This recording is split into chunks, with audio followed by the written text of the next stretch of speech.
It's the battle of the AFC South Bads this Sunday as the Indianapolis Colts host the Tennessee Titans. Who you got? Let's get to it.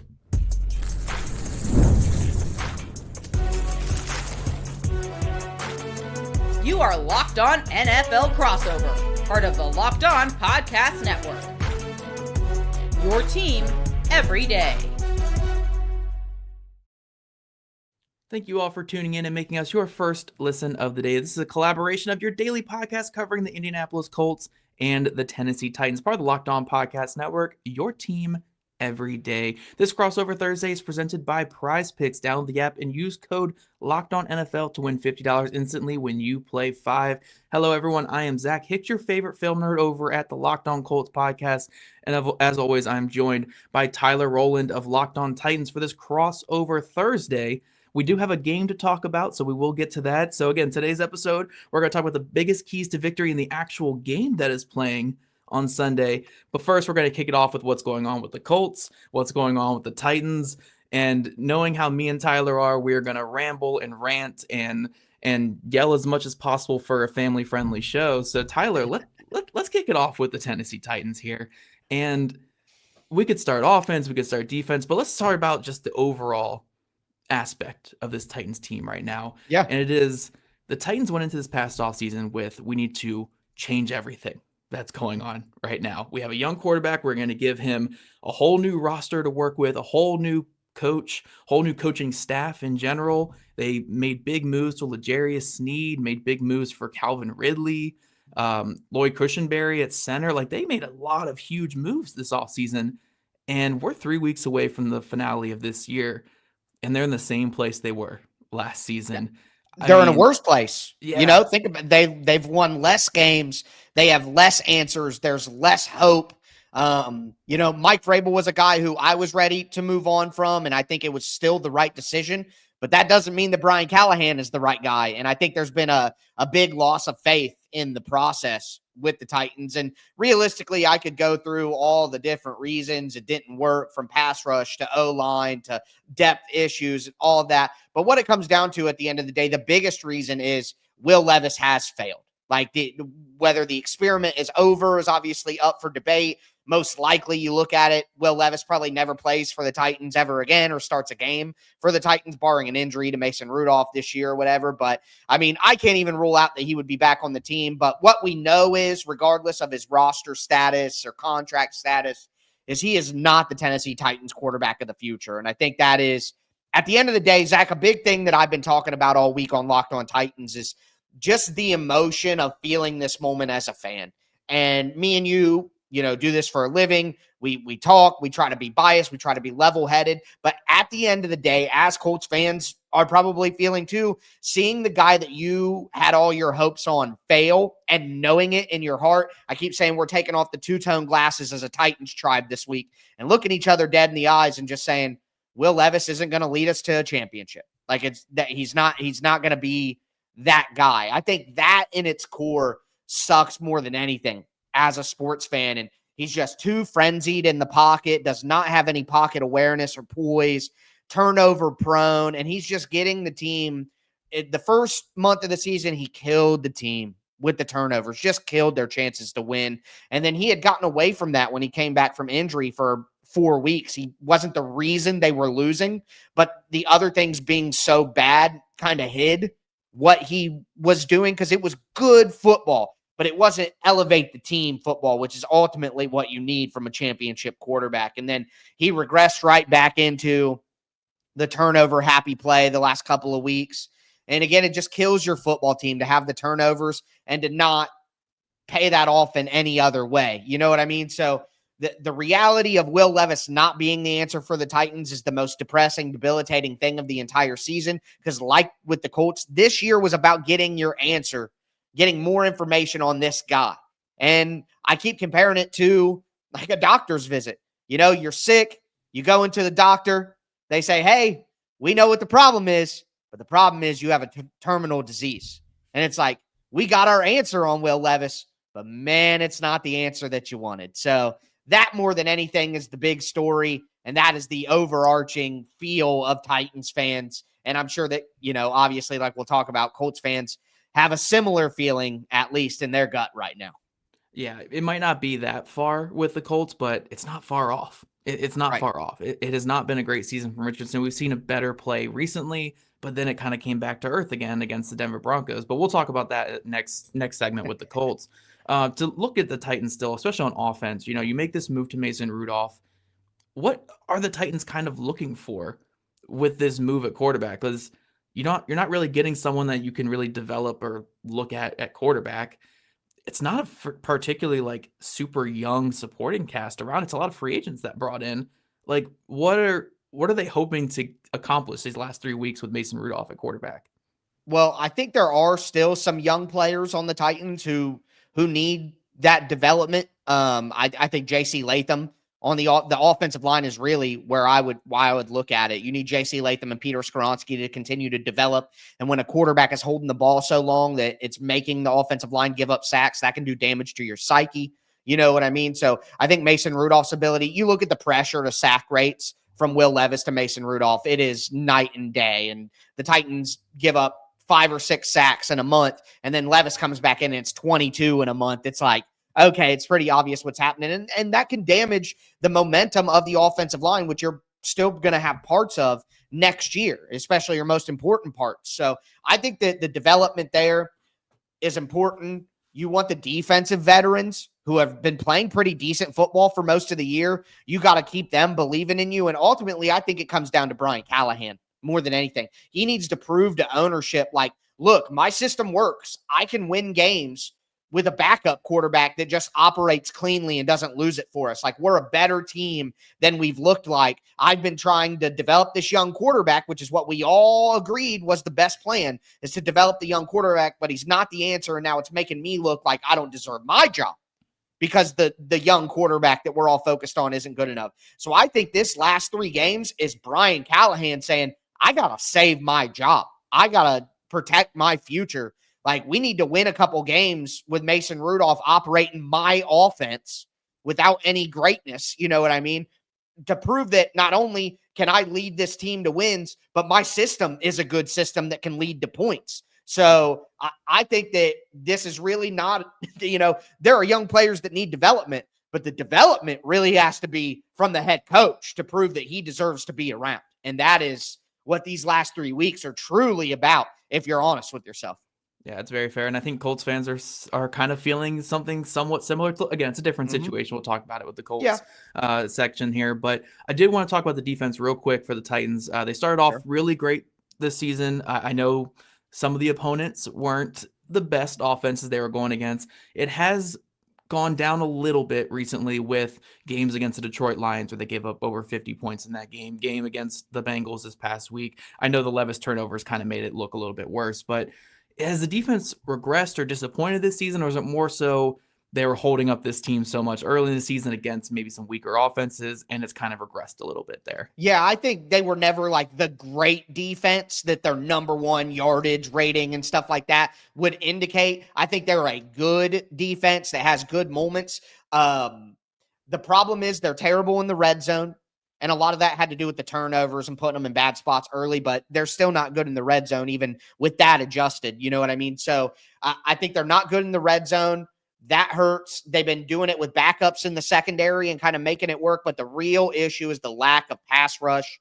T'Vondre Sweat has been an okay pass rusher, not great. Jeffrey Simmons has had a down year for his standards. Harold Landry has good sack numbers, and he's played better of late, but he just doesn't have that speed and that bend that he had in his rookie contract years to get around. And he doesn't really have any other pass rush moves to go to after that. And then Arden Key is a super inconsistent guy who's really matchup dependent. If he has a good matchup, he'll play well. If he doesn't, he's eliminated from the game. He's a third rusher, not a starting rusher in the NFL. So they just don't have enough pass rush talent and success right now to help those backups in the back end. So they have good drives when they get a little bit of pressure, but they're inconsistent throughout games. And those inconsistent drives lead to the problems. So ultimately pass rush is the issue, but the defense is just good, not great, like maybe some of the numbers would indicate. Yeah, which is a big upgrade from last season, but it's still not where you want it to be. But again, the issue is more so on offense, which, again, Colts fans listening to this, you guys are hearing a lot from Tyler here. It sounds very similar. So We are going to Yeah. talk about the Colts coming up in just a second, even though Tyler kind of gave us a really good preview there of Yeah, what we're going just to talk slide it about. over, But yeah, Colts up next, guys.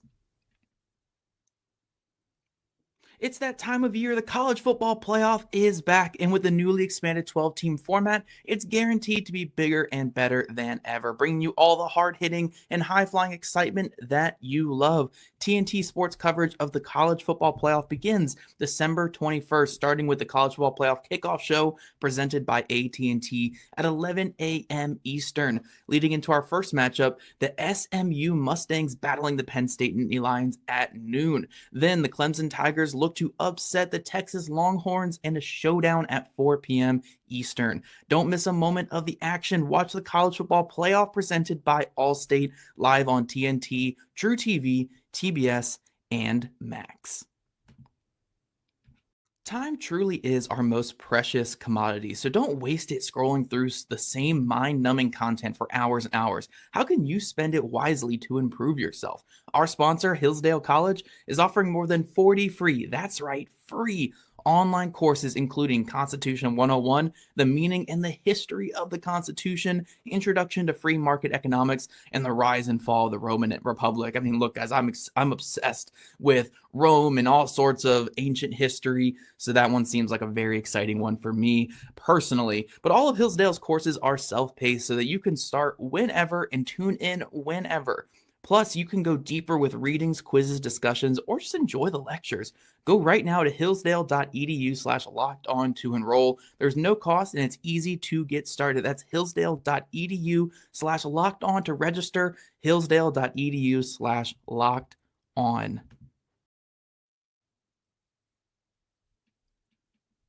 Alrighty, guys, we are back with this crossover Thursday. I'm Zach Hicks of Locked On Colts, Tyler Rowland of Locked On Titans.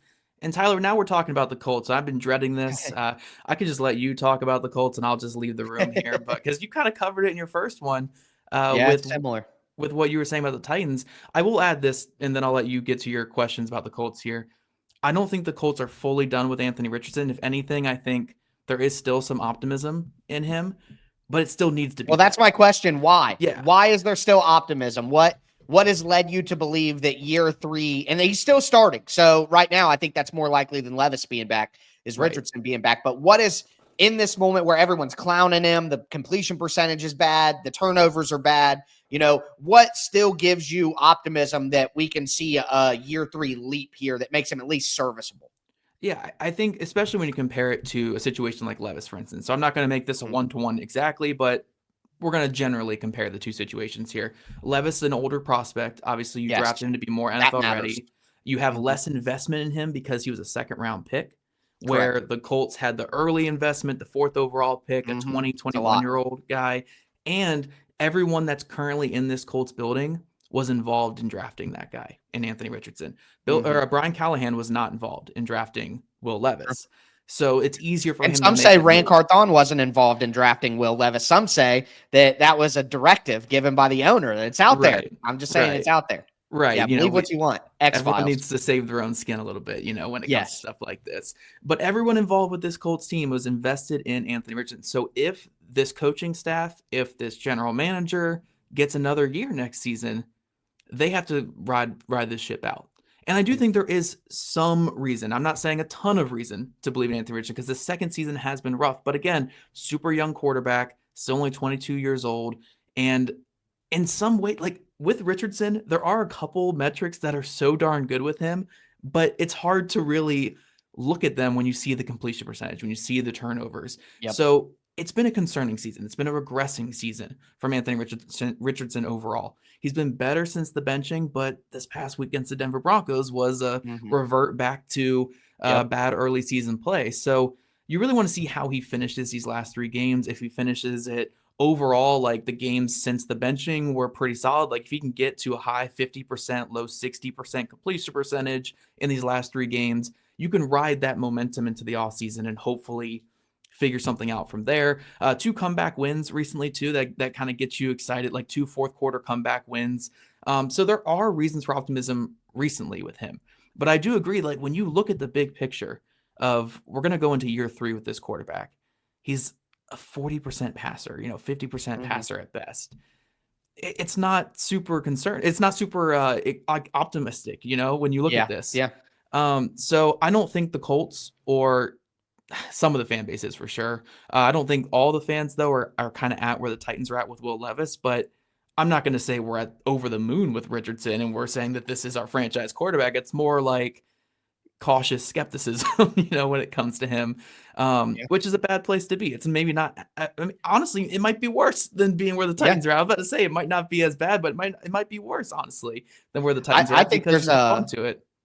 I think there's a feeling of I would be okay with less wins from the Colts perspective, obviously, if Richardson would have played well this year. You know what I Right. mean? Like it's Yeah. almost a worthy trade-off. I would sacrifice the wins to know that I would feel better about the quarterback. But my question, I guess, after Richardson is how do you feel about the rest of the roster? Because I feel like over the last few years, there's been a feeling in Indianapolis that like we have a really good roster.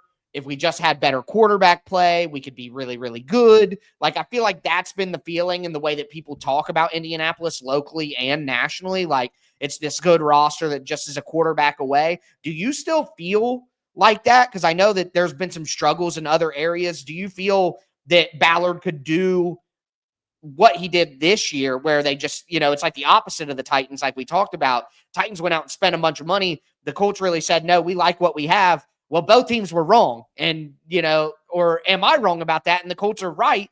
And it was better than you thought. Where are you at with the rest of the roster? Yeah, I think the hubris of Chris Ballard and maybe even us too covering the team is that this roster has always just been a quarterback away because the quarterback Right. play hasn't been good. And I Right. think when you put all of it on the quarterback, it makes you ignore some of the other issues with the roster. Mm-hmm. Now, to be fair to Chris Ballard, and again, to people like me, I guess, to be fair to all of us here, this roster is not bad. It's not a Right. bad roster by any means. Chris Ballard is essentially a draft only GM. We draft and Mm-hmm. develop, and that's where we get our players. But the Got to be thing good. is, he's fantastic at drafting solid players. He has Yeah. built a roster of very solid players. And if you're looking at where the star power is on this team, right now it's Quentin Nelson-ish. Who's It's a getting guard. older, It's a you guard, know? and Yeah. DeForest Buckner, who is Yep. in his 30s, right? Jonathan Taylor, you're paying like a star, but he's not playing like a star because running backs have that shelf life, and he's starting to Yep. hit that shelf life. Michael Yep. Pittman Jr., you're paying like a star. He's not a star player. He's He's a solid, good number two. You know what solid. I mean? Yeah, Yeah. solid Solid player, number two. but he's not a star. Grover Stewart, you're paying like a star. He's a star run stuffer, but he's not Yeah. a star player. Zaire Yes. Franklin, you're paying like a star, but he's more of a solid linebacker. Kenny Moore, you're paying like a star. Good slot corner. So when you look at this roster, it's a lot of solid and fine. And this is why when you look at this Colts team this year, they're 1-7 against teams above 500, and they're 5-1 against teams below 500. Right. They're Because solid. it's a solid roster, a very solid roster. Right. But it's not Right. like, even if you replace Anthony Richardson this season with Josh Allen, right? Mm-hmm. They win 11 games, say 11 Yes. games. They're not winning a Super Bowl though, unless Probably Allen not. just goes absolutely crazy because Right. quarterbacks can do that. Right. But But likely no. it's a fine roster, but this is nothing compared to like the rosters that have been put around Pat Mahomes in recent years that have Yeah. won Super Bowls, even Or when the Mahomes Eagles or hasn't the been his Niners. best. The Eagles, and not The Lions. right. Yeah. It's It's not that kind of roster. It's a fine roster. It can beat the basement dwellers. We are in Yes. the lower middle class of NFL right now. Yes. That could maybe get up to upper middle class with better quarterback play. But Mhm. when you put it all on the quarterback, you ignore the issues of the roster. And that's roster, but it's just not where it needs to be if you want the goal of being in the Super Bowl or the goal of winning a Super Bowl. This roster is perfectly fine to be in that middle class, but it's not perfectly fine to be above that, Yeah, it's like you guys are closer than the Titans, but it still feels far away. You know what I Right. mean? When you look at other teams. So that's a great explanation, really, and it makes a ton of sense. Yeah. And just to talk about the defense real quick too, because I know we just want to get a little bit on that here. Gus Bradley's our defensive coordinator. Really hasn't been a mess. Like, they're just really volatile on defense. Yep. And I will say this about the Colts defense and Gus Bradley. Biggest game of the year last week, a chance to essentially, I don't want to say lock in a playoff spot, but be in a good position to be in the playoffs if they won last week. The Colts defense allowed under 200 yards of offense to the Broncos, had 3 interceptions, and they lost by 18. So who's the bad aspect of this Who's the Colts team? problem here? Right, and it kind of reminds you of the Titans early this season, right? Yes. When they were losing. It reminds games, me of the Titans for 500 years. Yeah. Like that's been the problem for 25 years. Is the defense does a pretty good job. The offense just isn't good enough. We had like 2 years of AJ Brown to end that streak, and then it came right back. So yeah. Yep. And we had the Phillip Rivers season that made us feel happy. That was ours. But yeah, it's just been that kind of season, and you guys are going to see all of it on Sunday between these two teams. That kind of season. It's going to be a low scoring game. It's going to be ugly. It's going to be disgusting. Absolutely. And we're going to talk about it in this final segment. We're going to really break down the actual game that is playing on Sunday. Get ready to tackle the NFL action with FanDuel, America's #1 sportsbook, because right now new customers can bet $5 and get $150 in bonus bets if you win. The FanDuel Sportsbook app gives you everything you need to place live bets on the NFL all in one place. So when you get a hunch in the middle of a game, you can go check out the latest stats, view live play-by-play, and so much more on the same page where you place your bets. FanDuel has this battle of the bads as the Colts as 3.5-point home favorites with a total point over under of 42.5. Just visit FanDuel.com to join today. You'll get started with $150 in bonus bets if you win your first $5 bet. FanDuel.com. Never waste a hunch and make every moment more with FanDuel, an official sportsbook partner of the NFL. And welcome back, everyone, to Crossover Thursday, which is presented by PrizePicks. Go to prizepicks.com/LockedOnNFL and use code all lowercase LockedOnNFL to win $50 instantly when you play 5. Tyler, I know we haven't talked too much about the game that's actually happening on Sunday. So in this essential preseason game between our two beloved teams, what are the 3 most important keys, maybe not to winning, Tyler, but that just for you to feel better, I guess, after Sunday? Well, I'll just be upfront and honest. I'd rather talk about the 3 keys to winning because there's not much that can make me feel better about this season right now. It's essentially impossible. But I think the Titans have to stop the Colts run game. The Titans have been destroyed by mobile quarterbacks all year long. They just cannot handle it, whether it be, Jaden Daniels, whether it be Drake May, whether it be Sam Darnold in the pocket looking like prime Mike Vick. I mean, it doesn't matter what you want to call it. Any quarterback with an ounce of mobility to them has devastated the Titans. They just can't figure it out. So if you don't stop the +1 run game of Anthony Richardson, you're in trouble. And I think on the offensive side of the ball, the Titans just have to be able to run the ball. I mean, I know stop the run the ball, but they're not a good team. You can't count on them to do those things, to go further down the well, to say, hey, you need to be good on the red zone. Hey, you need to worry about this coverage. We're not that far down the line to care about those things right now. So if the Titans don't run the ball and stop the run, they probably have no chance to win whatsoever. I think ultimately special teams, I feel like in these division games, weird things happen. Special teams play a big factor in these games, and the Titans have been god-awful on special teams all year long. We're talking historically bad special teams. When you look at EPA and DVOA and all the alphabet things, it is a historically bad special team season. They've improved a little bit as of late, especially in coverage. But if the Titans allow a big time special teams blunder to impact this game, a big return, a blocked punt, something like that, I don't expect the Titans to get one because they haven't gotten any big plays in special teams all year. But if they allow one to happen, they are in trouble. So run the ball, stop the run, clean on special teams, and the Titans at least have a chance to win a 17-16, game over the Colts. Oh man, we're talking high school coaches with these teams, because that's what they need right now. It's just some would say Brian Callahan is a high school coach. There are Titans fans out there that would say that. So we are getting that too for sure over here in Indy. But when it comes to the most important keys for the Colts in this game on offense, develop some kind of layup game. We got to get everybody to the layup line, whether that's completing short passes, whether that's being consistent in the run game, win first and second down for the first time this season. It would be great to see this offense just put together some success rate on offense. Let's get to 3rd and 2, 3rd and 3, because For all of Richardson's flaws, you can't stop him in 3rd and 1, and 3rd and 2, and 3rd and 3. 3rd and 10, though, it's going to be a punt or it's going to be a turnover. That's what's going to happen with this Colts offense. So we got to get something going in the layup game, get something to where we can get to 2nd and 1, 2nd and 2, 3rd and 1, 3rd and 2. And that's how you can keep this offense on track and going. We've seen glimpses this season from the Colts, but they have not been able to put together 4 quarters of it. And that's going to lead me over to my second key to victory: 4 quarters of good football for the first time this year. There has not been a single game.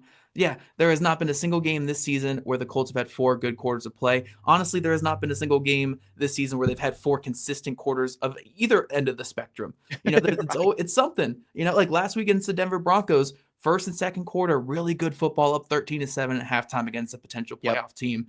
Second half, one of the worst offensive outputs you've ever seen in the history of football.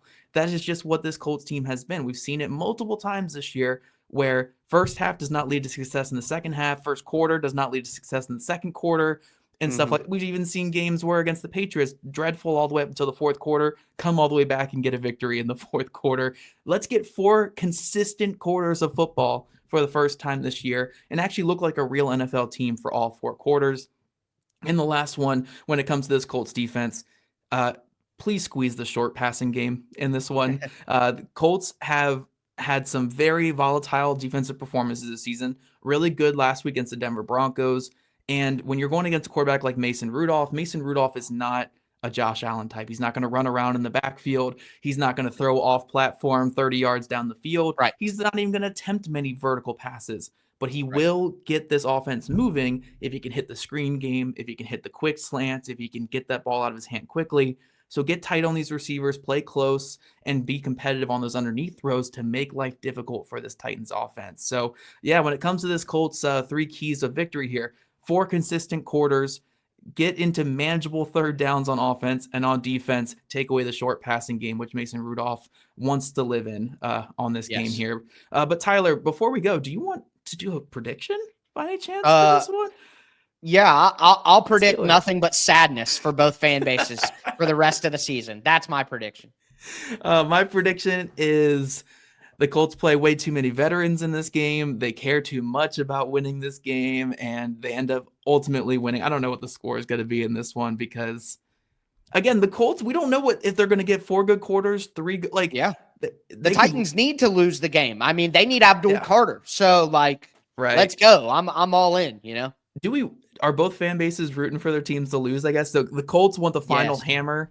But it's too late for the Colts. They're not gonna jump into the top 5 or anything. They're kind of in their range, and I don't know if it's a good range to be in this draft, if I'm honest. But that's obviously conversations for the offseason. But I think if you let the fans pick, they would both rather lose the game. I think for sure. I think for the Colts, you almost want to lose it just so it finally shuts out the playoff conversation, because right now they can still look at it optimistically and say, hey, the Colts have 3 games against teams that have combined 6 wins this year, whatever it is. Yeah. And the Chargers have 3 tough games coming up, and maybe Herbert's out for all 3 of them. So the Do you Colts want to get drubbed by the Bills? Yeah. 600-10. We just lost by 18 wild card to the weekend. Broncos. Yeah, and then lose having a top 12 pick. You don't want that. You don't want that, Colts fans. Yeah, and do you want Chris Ballard coming out here and be like, look, we were a playoff team. We deserve to be there. This team is in the everyone around. Yeah. But regardless, everybody, this should be a fun one on Sunday between our 2 teams. At least we get to see some of these young guys out there. Colts get to see their young quarterback trying to put one final case out there for him to, get next year and maybe beyond that. You get some other young rookies, Latu still playing and stuff. You guys still have Skoronski and Latham out there, and Tavondre Sweat, who's been a fantastic player in a lot of ways this year. Yeah, and some young linebackers we could get a look at again, which is what really matters now, is the young players moving forward. Yep. So in this glorified preseason game, there is still some things to watch this weekend, and we'll see who comes victorious. I mean, look, at least we get some bragging rights if we beat you, or you guys get bragging rights. Regardless, don't want to get swept. Yeah, there's always some fun there. But we do want to thank you guys for making Locked On Colts and Titans your first listen today. Next, check out Locked On NFL. First, Tyler Rowland kicks off your morning with a double shot of NFL espresso, and then stop by the barbershop with Tony Wiggins for some real NFL talk right there. We love ourselves some Tony Wiggins. He's a blast over there. Our teams combined for 10 wins this season, but we love talking ball, all three of us. Find Locked On NFL on YouTube or wherever you listen to your podcast. If you guys don't already, make sure you're following us on social media and subscribe to us on YouTube. And again, wherever you get your podcast. And have a great day, and we'll see you guys back here tomorrow.